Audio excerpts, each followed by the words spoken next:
Langit mulai meredup, dan bayang-bayang pepohonan menjulur panjang di atas tanah yang asing. Angin berdesir pelan, membawa suara dedaunan yang bergesekan seperti bisikan tak terlihat. Di tengah hutan itu, seorang lelaki berjalan sendirian. Namanya Safinah. Ia bukan seorang panglima besar, bukan pula sahabat yang terkenal dengan pedang atau strategi perang. Ia hanyalah seorang mantan budak yang telah dimerdekakan dan memilih mengabdikan hidupnya untuk melayani Rasulullah. Bahkan namanya Safinah, yang berarti kapal diberikan karena ia pernah memikul banyak barang dalam satu perjalanan, seolah-olah seperti kapal yang membawa muatan berat. Namun hari itu, ia tidak membawa apa-apa, kecuali dirinya dan iman di dalam dadanya. Dalam sebuah perjalanan jauh, Safinah terpisah dari rombongannya. Ia melangkah tanpa arah yang jelas,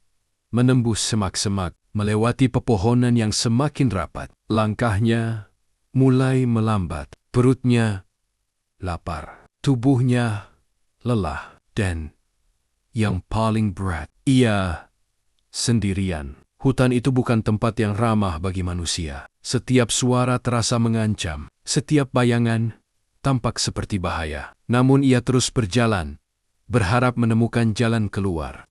Tiba-tiba langkahnya terhenti.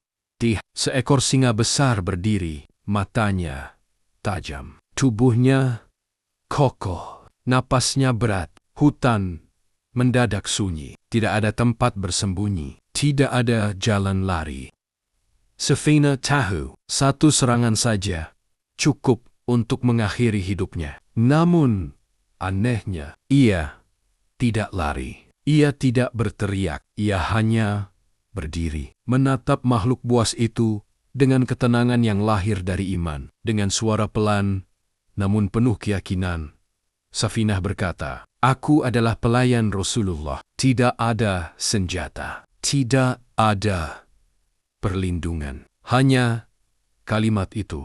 Namun, kalimat itu bukan kalimat biasa. Itu adalah identitas. Itu adalah kehormatan. Itu adalah kedekatan dengan manusia paling mulia di muka bumi. Apa yang terjadi setelah itu membuat siapapun yang mendengarnya terdiam. Singa itu tidak menyerang, tidak menerkam, tidak mengaum. Ia justru menunduk, seolah memahami, seolah menghormati.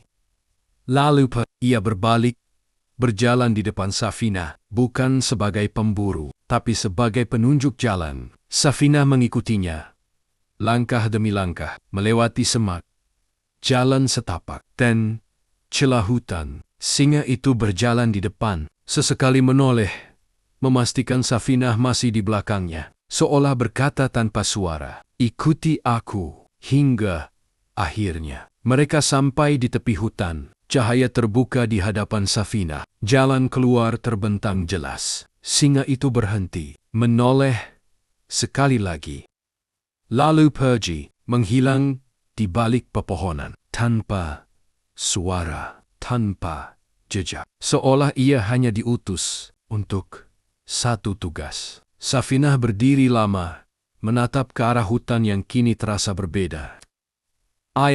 Bukan karena kekuatan, bukan karena keberanian fisik, tapi karena satu hal, kedekatannya dengan Rasulullah. Kisah ini bukan tentang singa, bukan tentang hutan, tapi tentang bagaimana Allah menjaga orang-orang yang dekat dengan nabinya, bagaimana kemuliaan seseorang bisa membuat makhluk lain tunduk, dan bagaimana iman bisa menenangkan hati, bahkan di hadapan kematian. Di dunia ini, mungkin Safinah hanyalah seorang pelayan, tidak punya kedudukan tinggi. Namun, di sisi Allah, ia adalah orang yang dijaga, bahkan oleh makhluk buas. Semoga Allah menjaga kita, sebagaimana Dia menjaga hamba-hamba yang mencintai nabinya. Jangan lupa hadiahkan sholawat hari ini.